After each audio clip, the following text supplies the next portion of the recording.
sa environment or dun sa ecological footprint. Kunwari, sa pagsasakay mo ng LRT, Hindi ako sumasakay ng LRT. bus, Sa jeep. ah, Oh. Siyempre, nagbubugal ng ano. ng ano.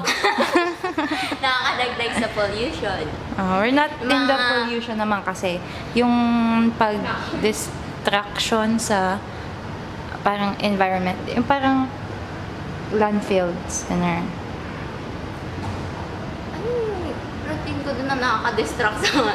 Kasi yung nakita ko, sige na nga, wag na nga yun. Sige nga. Kanina, last, Yung paglakad kasi yung, ko, nakaka-crack yung ano. yung pag, diba, so, dahil sa mga needs natin, kunwari, transportation, kailangan nilang ibahin yung kunwari sa bundok, kailangan nila yung gibain para makakuha ng, para makapag-travel tayo along ganyan.